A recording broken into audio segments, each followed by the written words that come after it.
Hey, I'm Ralph from Esports, and you're listening to TCR. Okay, so let's start.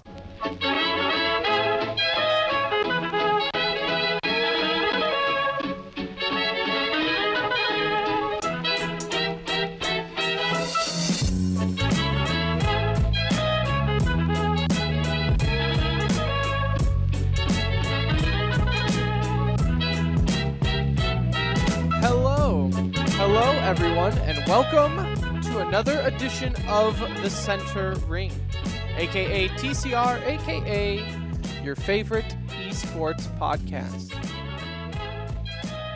Episode 105, coming to you live, pre-recorded from an undisclosed location. The date, May 16th, 2018. The time, 7:37 Central Standard Time. I will be one of your hosts for this evening. Hello, my name is Tim. How are you? Joining me, as always, is the regular crew today. We have Brett. Hello, Brett. What's up, guys? Hello. Hello. We have Anuj. Hello. What's up, fam? How y'all doing? How are you, gentlemen? Good. Living the life, man. Yeah. A little sleepy, but I'll get over it. I'll get over the hump. You sound sleepy. Yeah. Was the second Or kid stoned. worth it? Was One of the the second kid? Was it worth it? Yeah. Oh, totally. I love my kids, all of them. Dude, they won't even hear this for another like 7, 8. Probably not. No. Yeah. Will Twitch still be a thing when they're older? I don't know. It'll be No. Facebook. Oh, yeah, maybe They'll Facebook. be streaming on Facebook Live. This is possibly the best episode ever. Because we have e-news as always. It's actually a very light e-news day, which is not a bad thing. Not a bad thing at all. We want to get into a discussion later on in the show. What is esports missing? I have a friend at work who, I guess he's got money because he's always asking me about investing in esports, right? Like, how can he invest in esports? And he asked me over the weekend, what is esports missing? And that actually kind of stayed with me. I thought that was a pretty good question, and I want to discuss that with you, gentlemen. We'll update you a little bit on ESL Pro League, what's going on there, who is sent home, who's made the playoffs, just a little bit there, not a whole lot. But to start the show off, it's going on right now as we speak, but that won't stop us from covering it because, you know, nothing gets by us, is Overwatch League Stage 4. It actually started today. Right now you have is the LA Gladiators and San Francisco game still going on? No, It just looks like it just ended. Yeah. LA ended up winning. Okay. Yeah.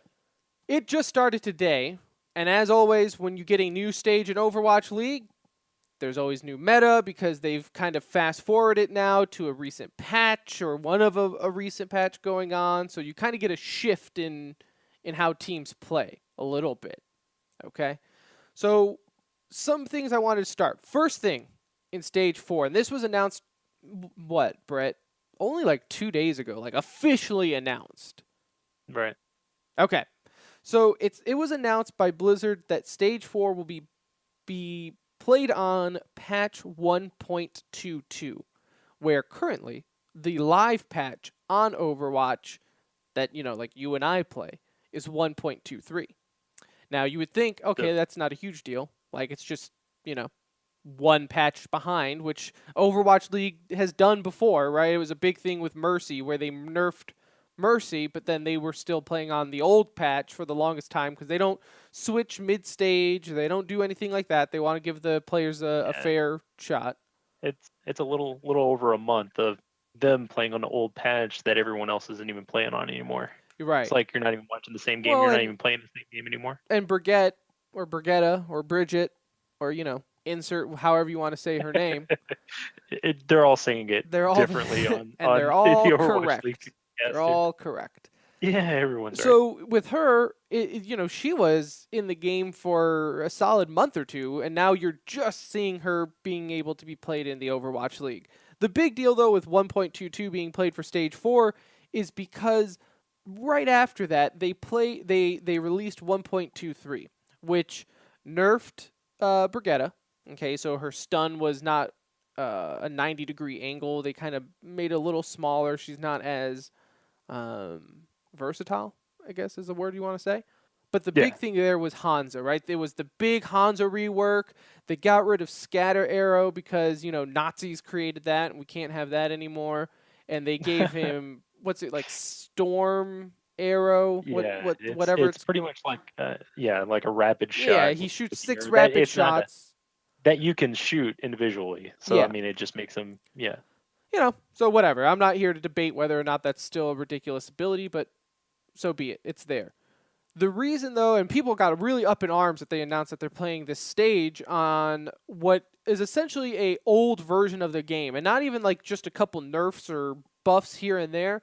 It's going to be completely different from what we play on, because basically Hanzo's pick rate is through the roof right now because he's really ridiculous with the rapid fire. He's just a lot more accessible for players. Right. But as upset as I am about it, I understand Overwatch League's and Blizzard's logic for this, because the reason they're playing on an older patch is because with 1.23 there was a game-breaking bug that doesn't happen all the time, but it happens enough to where they don't want to risk it in a professional match. And that's where, if you're playing on a payload and you're moving the payload, if the game pauses for whatever reason, which I don't think happened, like, unless you're in like a custom game, it doesn't happen as much, but obviously in a pro league match, they can pause, that there's a bug where the payload will, like, you won't be able to move it after you unpause it. So it's this minor bug, but if it happens, you basically have to restart the match. Yeah, it'd be game breaking at that point. Yeah, like, what do you do? You said they won't change, like, they won't make the change mid-stage? Yeah, they will not do it. Yeah, they will not do it in mid-stage, which was like and I think that's why they waited like 2 days before the stage to announce what patch they were going, because everyone was like, oh, you announced it the last second. That's messed up. Well, I think behind curtains, because, we live in a world where we feel like they should tell us everything they're discussing.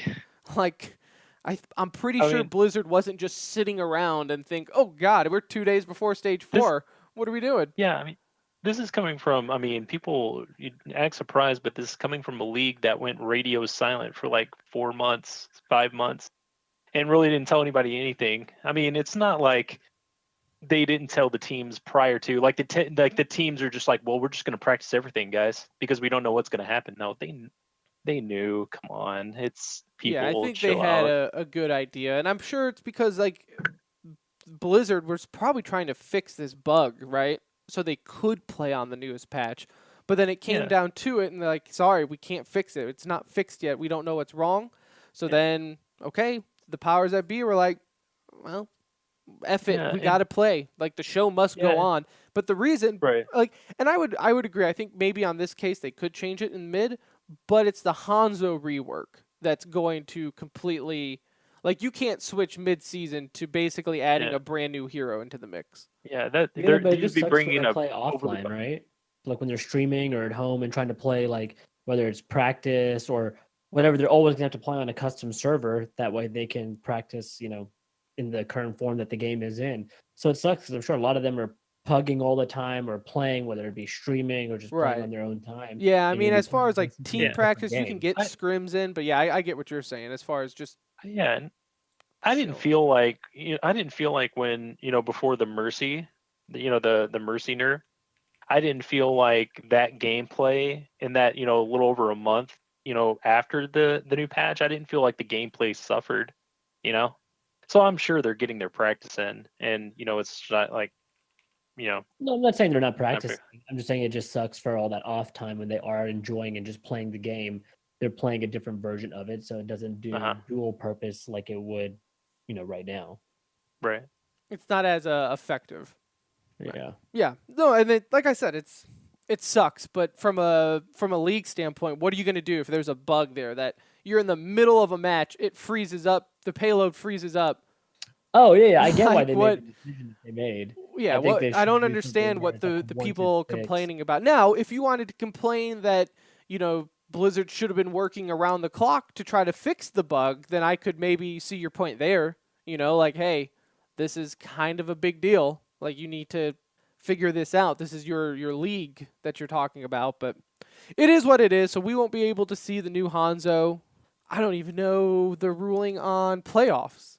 I would. I don't think they're going to switch I it would up be for hard pressed to playoffs. believe that they would switch to a new patch right before Like, the I playoffs. assume this is the patch for the rest of the season, right? Including playoffs? Yeah, Like, it should be. there's no way that they go into this and then into playoffs with a brand new meta. I would be willing to bet my second-born son that they're not going to go to a new patch. Yeah, so we'll see. We'll see what's going on there, though. I mean, either way, you got Brigetta in the mix, which is always going to be exciting to watch. I think already, Brett, you said in our show chat that the three supports, 2 tanks, and a DPS was already spotted. Yeah. I mean, it was the first. I mean, it was the first map. It was a Blizzard World, and you saw 3 support. Mercy, Zen, Brigetta with 2 tanks and a DPS. And that DPS was Widow. So I was like, oh, okay, well, this is going to be fun. But, I mean, it got a little bit more versatile. It just looks like she's going to be kind of situational. You're going to see her a lot, but it's not going to be every map, it looks like.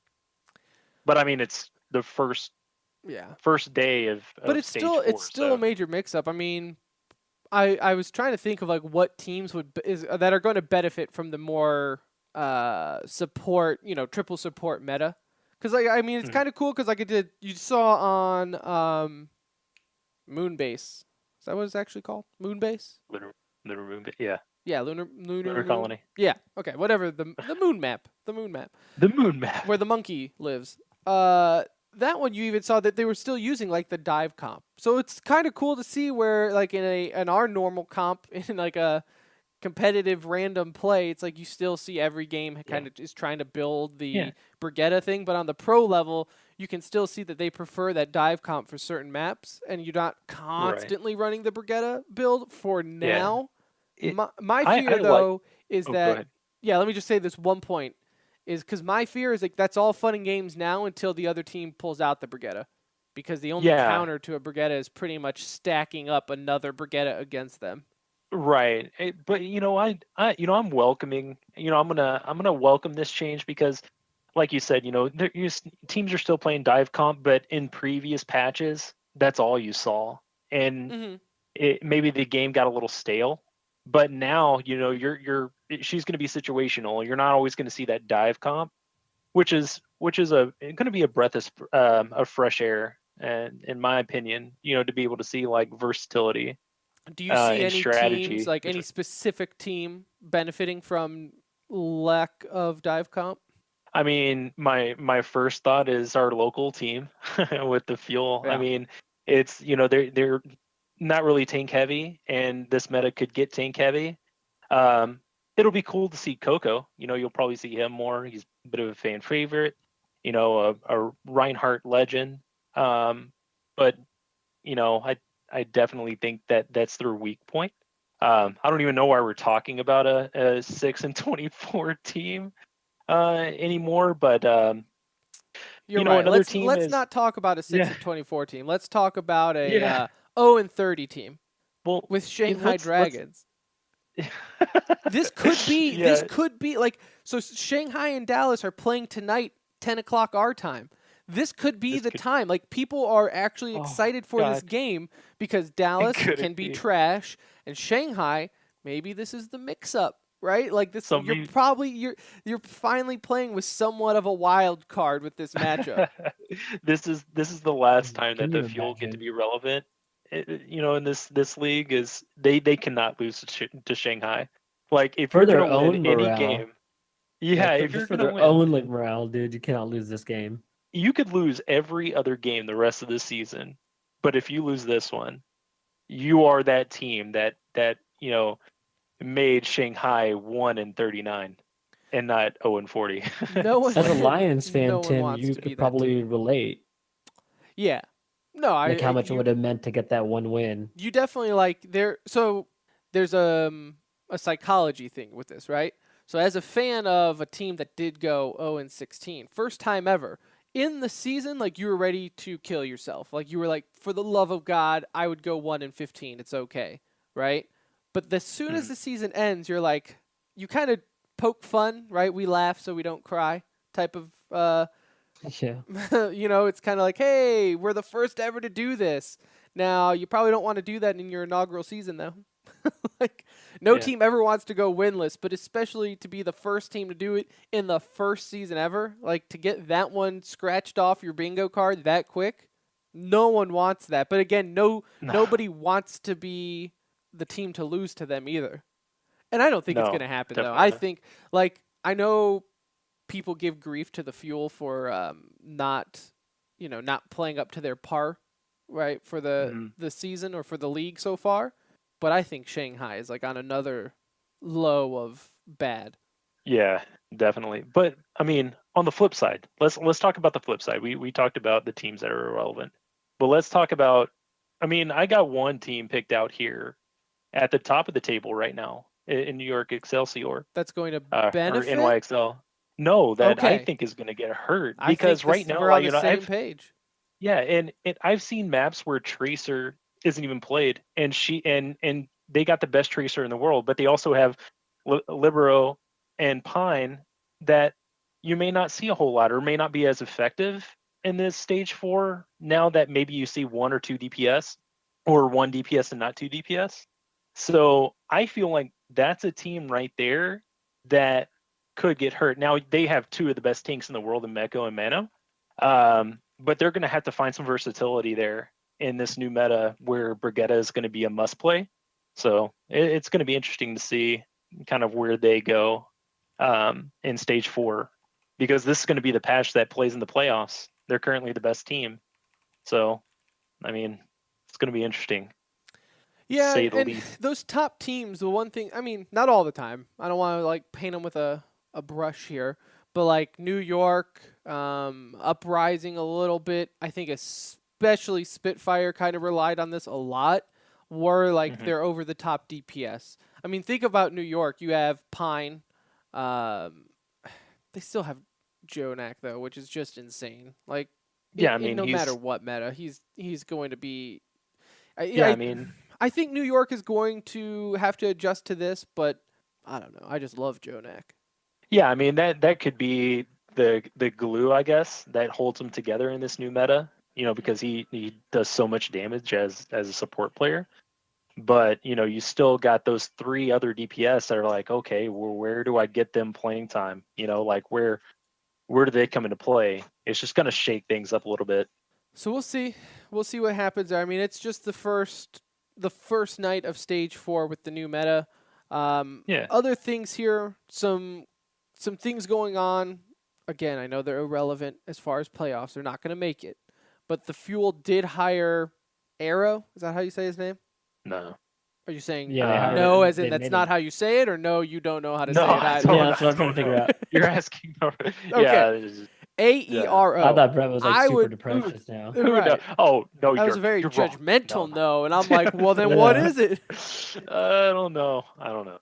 Okay, I think it's Arrow. Either way, he's the Fusion University coach, who they just won the American side of the Contender League. So they just went to the finals. They lost to British Hurricane, which is London's farm team.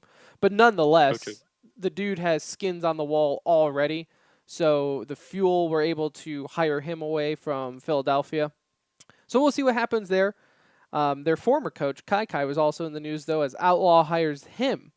So we'll finally be able to see, right? Like, he was very defensive and kind of combative when people were trying to put the blame on him for the Dallas Fuel's woes. He was definitely on the defensive, and we'll see, because that's a team right there in Houston. I mean, pretty much throughout the entire league, they've been a playoff team, but now they're on the outside looking in. I think they're like 2 games out of a 6th spot, if memory serves me right. So, that would be definitely kind of a big comeback for him if he's able to get them into the playoffs. Kind of get the monkey off of his back, for the Fuel's woes. So that's an interesting storyline going in. And the other thing that's with the fuel that is just, man, I feel like every time there's a chance for something to work against the Dallas Fuel, there is, where effects, he is not coming back for the entire stage 4. So a top DPS in the league, and definitely the top DPS and player for Dallas Fuel, is staying at home in Korea for the entirety of the stage. Yeah, that's a kick in the gut, for sure. I mean, not even looking at this season because, I mean, if you're looking at it from a this season standpoint, maybe stage 4 is the best stage for him to stay out of. But looking at, next season, when the new league starts, you were hoping that he would be a big part of this thing, of this rebuild. I mean, he's one of the best DPS in the world, the best player on the team. So to not see him play definitely sucks as a Fuel fan, because it just doesn't look like he's coming back. And can I put a disclaimer out there? Okay. What's up? Because I know he's saying that, or what they're saying is it's mental health issues, right? Like he's going through something, it's a funk, and he doesn't want to come back. He can't play. Okay. Yeah. So if that's the case, hey, God bless you. I hope the best. Obviously, health, mental health especially, comes before everything. And, do what you got to do on that front. Okay? Is that a good disclaimer there? Do I have your blessing to continue with my next thought? Go ahead. If it's nothing, if it's really nothing like mentally wrong, and the mental issue is that he's just over being on a third to last team, then that is sorry on his part. Yeah, and I'm, it's not unheard of in esports for players to be divas and be like, I'm done, I'm not playing. Yeah, the cynic in me, and the cynic in me is with you, Tim. Like if that's where you stand, because that's just what it feels like to me. It's this team is 6-24 right now with no chance of making the playoffs. Doesn't really look like things are going to get better in stage 4 for the team, and it just looks like he's abandoning an already just like woeful team. It's a real convenient time for him to have some mental issues that won't allow him to play. And it questions me as a hard to like call him out on something like that when they announce it that way, right? So you just like got to go with it. But yeah, I get what you're saying. Like it just looked, the timing couldn't be worse. From a competitive standpoint, like a true competitor would just want to get better, just like get better, carry your team.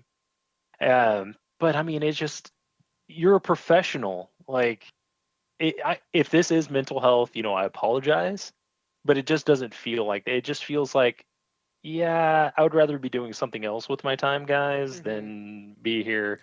Well, I mean, it just feels like he's leaving and just leaving the team to be a meme, Yeah, it's definitely a point that has to at least be brought up, right? When you're a top player in the league and everyone tells you that every night, and then all of a sudden you're like, oh, hey, I'm gonna go home to Korea for vacation. Oh, by the way, I'm not gonna come back.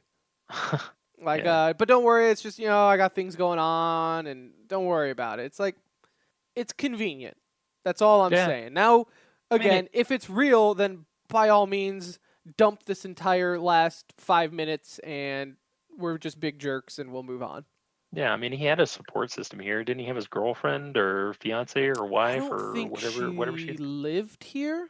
I think she was here often. Yeah, she just visited for like a month. Okay. But I don't think she lives in LA. Oh, okay. I could be wrong. I don't know FX personal dating home life. I don't get those emails, but we should.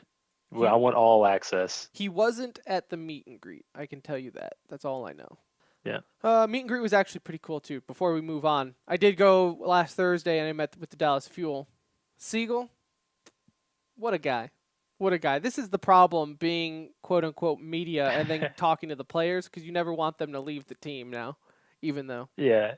And we were just a couple episodes or whatever it was just talking about like, he just needs to go. He's not involved. And it's like, now it's like, don't leave us. Yeah. But then he said hi to me, and all of a sudden I'm like, okay. Your world changed. You're smitten. You can stay. Tim's in love. All right, so that is stage 4 for Overwatch League. It's going on right now. You know, you can let us know what you think's going on with stage 4, what you think your predictions are. I think the top, it's going to still pretty much be the same, though. All meta being, I think you're going to still see Boston. You're still going to see New York. Those, I don't think the meta is going to.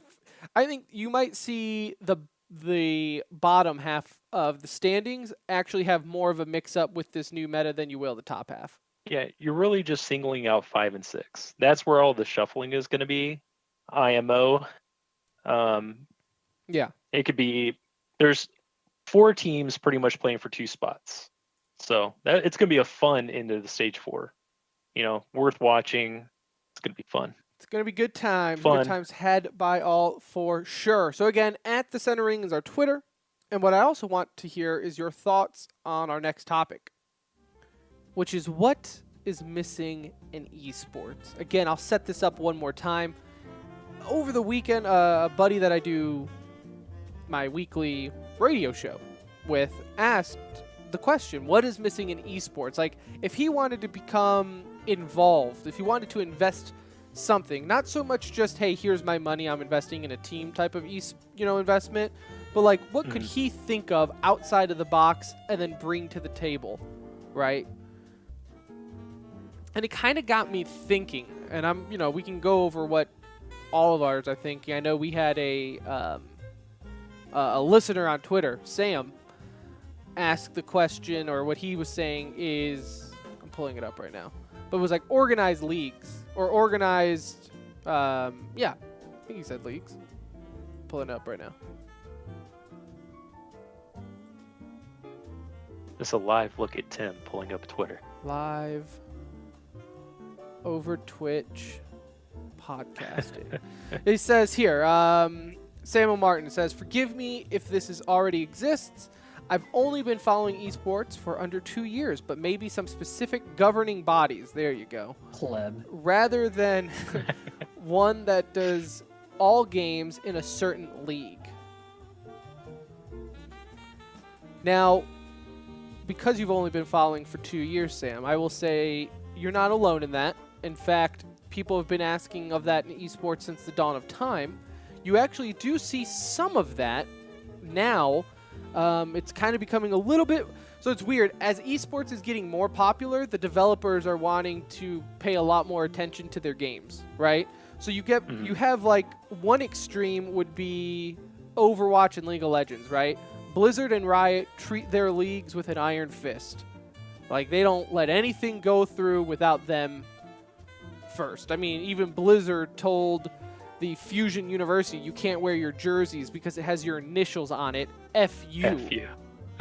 Like, that's how strict Blizzard can be at times, which, hey, I think it's funny, but at the same time, I'm a grown-ass adult with a corporate job, and I understand how that works. So you can't do it, right? Like Team YP can't put what they're Yeah, right. I mean, it's just Team like YP couldn't say they were Team YouPorn, and hey, sometimes you gotta listen to the dollar and what they say. Then you have Counter-Strike. And exactly, and then you have Counter-Strike, which is on the other end of the spectrum, where Valve has basically is extremely hands-off except for 2 tournaments a year, which are the majors. Those are the only tournaments actually ran by Valve. All the others are just thrown out there by ESL or Faceit or iBuyPower or what's the one coming up? Beam or whatever it's called. The one that they claim the advertising isn't paid for Blast yet. Pro Series. Blast Pro Series. There you go. I knew it started with a B. The only other thing that Valve is involved in is the IBP ban. I know of nothing else. That's the only thing I know of Valve. And so for here's, is so 2 tournaments in the ban. And I don't know which one's better, right? Would you rather have a company like Blizzard where like they're really into their game and they care about it and they advertise and they put money into it, but at the same time that comes at the cost of some freedom, right? Or you have Valve where they kind of are hands-off, but they also will give their input, but then they also kind of change the game without thinking how it's going to affect the pro scene, and I'm sure there's a balance somewhere. My main point, though, to Sam is that they do exist. It's just that governing body just happens to also be the checks and balances.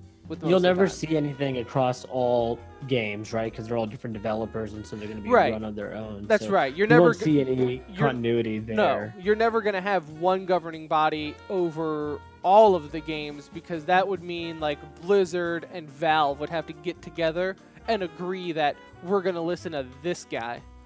And developers kind of ties into mine a little bit. Aren't going to do one that. of mine. Like I had a couple, and one of them was just like the players union side, which I feel like kind of ties into this a little bit in the terms of like getting some sort of continuity there. But with Counter-Strike, for example, players have like no say in tournaments, right? It's just here's when they are, here's the schedule, you either make it, you don't, like. And if you're a top team, you have to do it in order for like rankings purposes and all that other good stuff.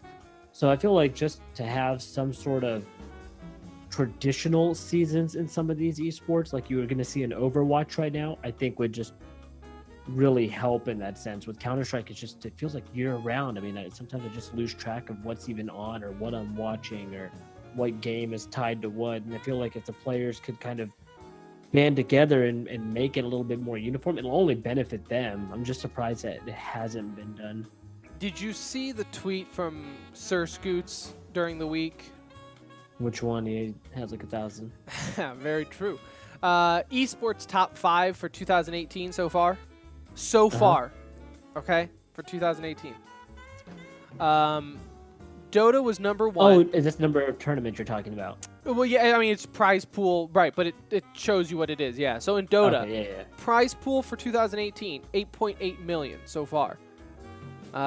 With so many players, blah, blah, blah. The events that Dota 2 has had, 33. League of Legends is number 3. I'll get to CSGO at number 2 in a second, but I just, setting the stage here. League of Legends is number 3 with 51 events played. Hearthstone is 4th with 30. Call of Duty is 5th with 19 events so far this year. CSGO is number 2, 7.1 million in prizes. Okay, so that's why it's organized by money. 245 events. That's a shame. That I don't even how. I mean, that's embarrassing. I mean, that's probably across like every freaking league. It is though, because like their players are also, it says here, Counter-Strike players 2,248, Dota 442, League 819. So I mean, there's a lot more Counter-Strike in the world than in the others, right? But still, that's insane. Yeah, and you guys have already talked about this, but my number one, I guess of what can make esports better, but particularly Counter-Strike, is what you guys said, league structure. Like, schedule stuff way in advance. Like, we have beat this dead horse with CSGO since I started the show with you, Tim. Nobody knows anything. Like, they do majors, it just feels like last minute. Nothing's really structured. And it sucks because Counter-Strike, is one of the most popular esports. Like, their players deserve structure, and they suffer for it. Like, they don't get paid as much. Maybe I'm wrong, but I don't feel like they get on paid the as top much as other end. Like, professionals. that's what a union would help with too, right? Is like player salaries. And they're constantly complaining. Like, I haven't been home in like 2 months. I've been I feel it's sad. It's hard to feel sorry for them because they're playing video games for a living, but at the same time, it's work. It's work, yeah. I think Device just bought like a $20,000 watch not that long ago, so I don't feel too bad. They love their watches. No, okay, I changed my mind. He has like 400 pair of Yeezys and stuff, so financially, I think that the top end players are making their money. They're making their dough one way or the other, whether it's through their own sponsors. The issue, though, is the top end and the lower end players are playing the same amount of games, right? Where you would think as a top end, eventually, at what point do you not have to go to every podunk tournament that invites you with a $100,000 prize pool? Well, but these organizations matters for like rankings, though, too, right? It's like you can't miss a ton of events. Well, I know, but that's part of the issue, the way Counter-Strike is structured. Where it's a shit show. Yeah, like, where there is with no structure. League and it's a family show. Anuj, you broke. Sorry. We gotta erase One for the gotta spray jar. erase it. It's been 0 days since we I said didn't know we were doing the ninja ratings. Oh. Hey, look, bro. If we got 1% of what Ninja gets, I'll never swear in my life again. But what were we talking about? That it was Swear jar. yeah, it was just the Counter-Strike scene is a mess, pretty much, right? So structure everything there. My thing, and I guess with what's missing in esports, you can kind of look at it as microscopic as you want, or a very high overview, right? You could say player union, structure, things like that. But as far as like what I was thinking is, you know, if I was trying to bring something to a team, if I'm a door-to-door salesman and I go up to a team and say, hey, this is how I can benefit you, something I would bring in is a player's, I don't know the official, a life coach, player's manager. I don't know like what the official job title is, but someone to take these players and kind of coach them up on how to act, how to adjust to what they are now becoming. I feel like you're seeing a little bit more of like- that, though, right? like Compared to what Astralis. we used to see.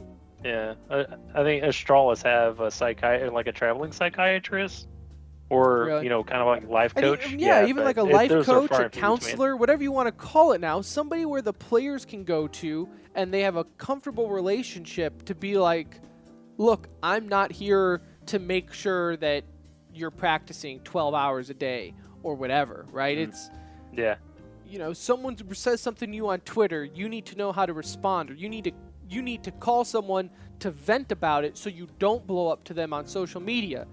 Something like there, like you always hear in professional sports, right? The rookie meetings.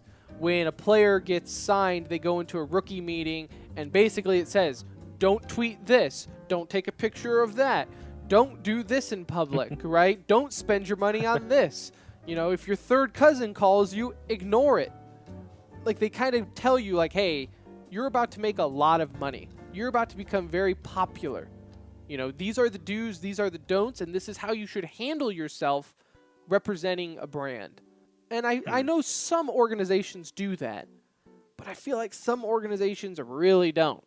It's hard, though, even with that stuff, just because you see it in traditional sports. How many bankruptcies do you see? I mean, the Right. Well, percentage and of- like I said, yeah, you're not gonna but bat I'm 100. sure all but teams, at least in pro sports, have that option available. to yeah, at least some have the sort of, option. like- I mean, yeah. look at situations like XQC, right? Where after everything, he felt the need to go on his Twitch channel and do this big show of woe is me, and then he'd go, I'm sorry, but then he'd wish, whatever. He'd have this emotional roller coaster. It's like, could that have been prevented if someone just kind of coached him a little bit? Now, like I said, I know you're not going to hit with everyone, and when they're at home on stream or whatever, you're not going to be able to protect everything they say. But I just feel like that's something that esports is missing more on the players' relationship level. Y'all have anything from an in-game standpoint? do you mean? Stats. If you were just looking from like a spectator view, is that what you're saying? Yeah. I would say stats. I would like to see more I think even Monte Cristo once said that it's kind of, and I'm very roughly paraphrasing what he was saying, but he was kind of saying it sucks that with Overwatch League you don't see as much content because they're the only ones who have the stats the way they do. You can't just look up stats in Overwatch and see every little detail. The only details you're seeing is what Blizzard is kind of releasing out to you. I know Winston Labs has pretty good stats. However they get it, I have no idea. But they're just not as accessible, right? Yeah, and it's neat to see. Like I just recently really got into the NBA 2K League, and I know it's easier in sporting games to have like kind of advanced already stats and what there. have you. But just having it in Overwatch, or having it more in Counter-Strike, just on the UI, makes it feel more like traditional sports to me, which is pretty cool. Like it would be pretty cool to have. So, I mean, I'm all for it, to see more of it. One thing for me on a spectating standpoint that I always thought would be awesome. I don't know how you would do it with bandwidth issues and things like that, but I have like favorite players more than I have favorite teams personally. So if I was viewing, I would like to be able to watch a specific player play in game. So again, I don't know how that would work, but like being able to follow your favorite player, choose between like E-League has done that a few times when they host tournaments. In my opinion, it's never really been so smooth as I hope. Like it always seems like there's some kind of issues with it, but I do agree it'd be neat sometimes to be the observers, right? Since everyone kind of complains about them all the time anyways. Just but like especially like for me in Counter-Strike or anybody with their favorite player in a game, like I would just like to watch how they play the game, what they're doing. Like you would again, you're watching a basketball game, I can follow Dirk the whole game and see what he's doing when he's on the floor and how he's playing the game, how he's positioning himself. Counter-Strike, you don't really get that. Other esports, you don't really get that. Yeah, you're really only seeing one perspective, the player that they're following. Yeah, the game is shown the way they want you to watch it. So, I don't know. I think it would just be cool. The other thing that I think esports is missing out on is writers. Like, actually good writers. Ones that write pieces and do stories. I know you get your Richard Lewis here and there, and Decay sometimes writes an article that is an actual article. For the most part, man, there's such lazy writing, and I get it, because half the time it's just college students writing it for free, so I'm not like, saying quit your day job, because obviously, I want to talk to your editor. Right, no, it's like, people got dreams. We do a podcast every week where like 2 people listen to it, so believe me, I understand where they're coming from. But like I read like websites like The Athletic. I don't know if you guys are subscribed to The Athletic, but basically they gathered all these like Peter Kings and I'm partial to the guys I work with, like Bob Sturm and all them. But they have like these national writers, and like their stories are so. They're stories. They're just not like quick little recaps of a match, or like you pull up some stories and they're seriously like a paragraph long, and you're like, that counts. Like I saw one website was hiring, and they were like looking for a writer to write 500-word articles. I'm like, all you need is 500 words? Like I could. So you're looking for some clickbait stuff. Yeah, like I could do 500-word articles. Like, hell, what do you need? I can handle that. I thought you were wanting some actual constructive criticism here. Okay, I can handle 500 words. So that's what I think is writers and players' relationship. I think that would help kind of project. I don't know. Like I said, I feel like, but I think that's what it is, right? What we've all kind of said, it's nothing that would just completely change the game of esports, but it's just doing those little things in the background that would help. It would almost the longevity of it, I think. It would increase fandom. Like if maybe you had one guy that followed one team. Yeah. Like it would increase the fandom for that team, because I feel like that's kind of what esports is lacking is like a team fandom. It's more so like a news shed. It's individual players like clinging on to that, rather than clinging onto a team. So maybe it helps there. I don't know. We'll see, guys. We're just 3 guys doing a podcast trying to change the world. That's all it is. Maybe that should be the new name for our podcast. Just 3 guys. 3 guys doing a podcast. So that's it. Let's get into some e-news up, shall we? Not a whole lot of e-news. British Hurricane, I mentioned earlier in the show, British Hurricane ended up defeating the Union University in the Overwatch Atlantic Showdown for the Contenders League. FU.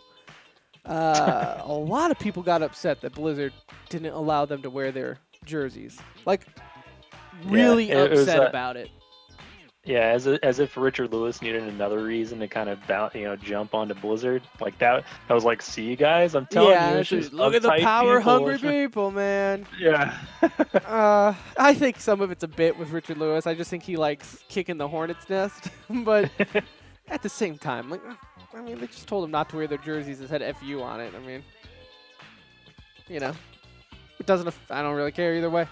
I think it would have been funny if they got to wear it, but I understand that I also have to tuck my shirt in at work, even if I don't agree with it. So, hey, that's life. One thing here, esports, there's always that, campaign going on for the Olympics. Esports will be at the Asian Games for 2018.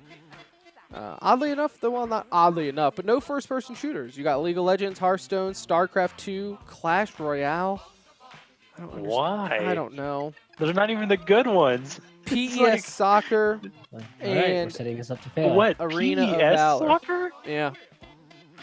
All right, I'm out. I'm out. Yeah.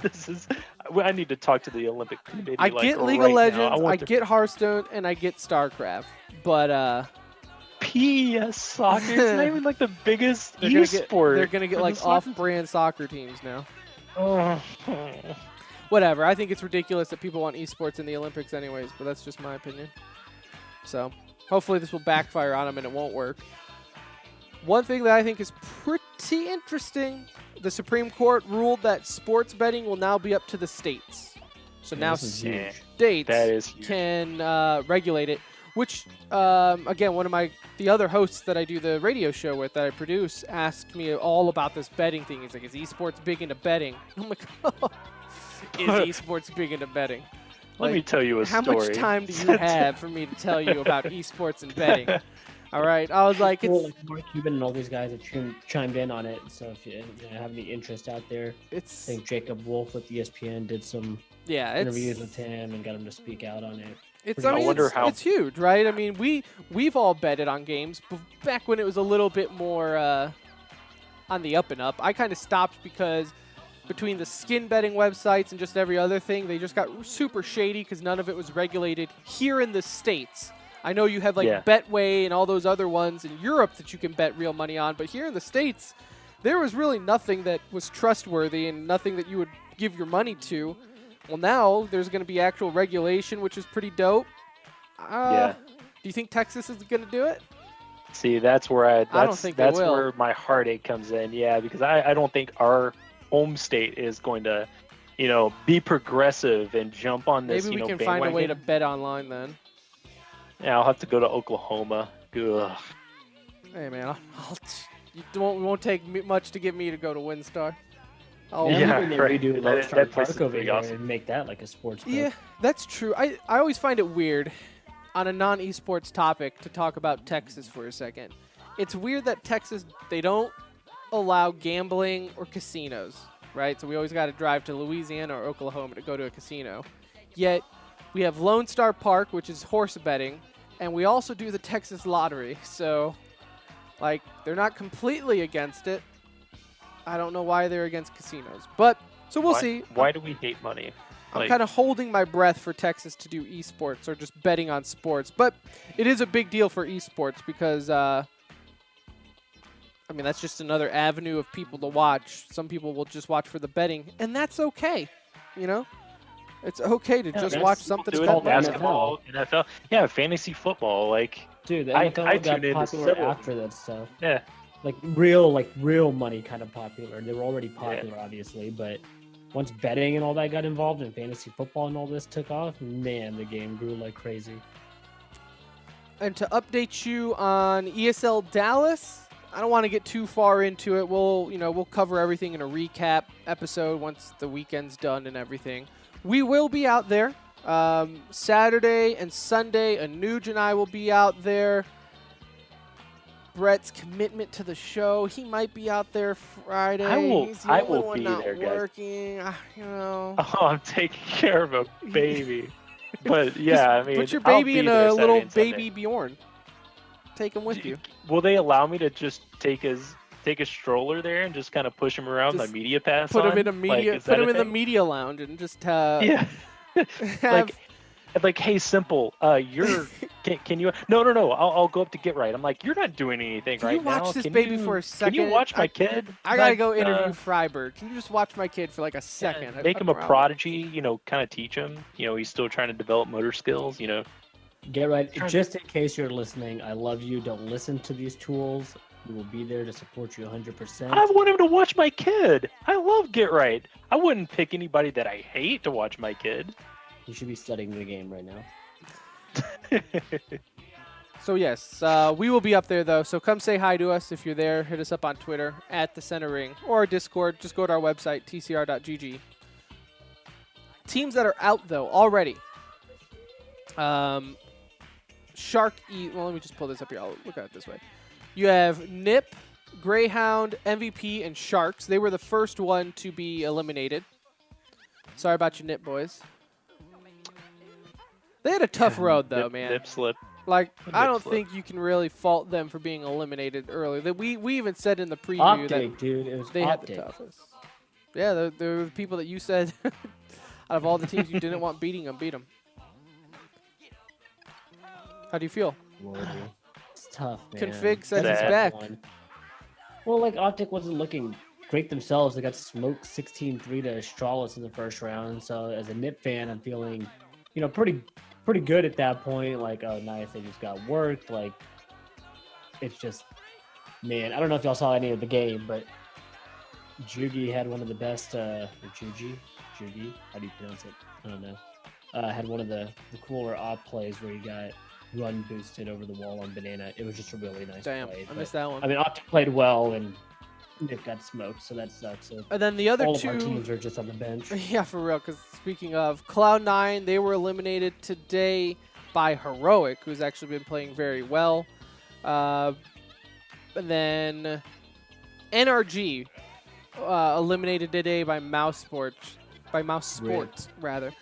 That kind of sucks. I was kind of really rooting for NRG, man, with the year that they've been having.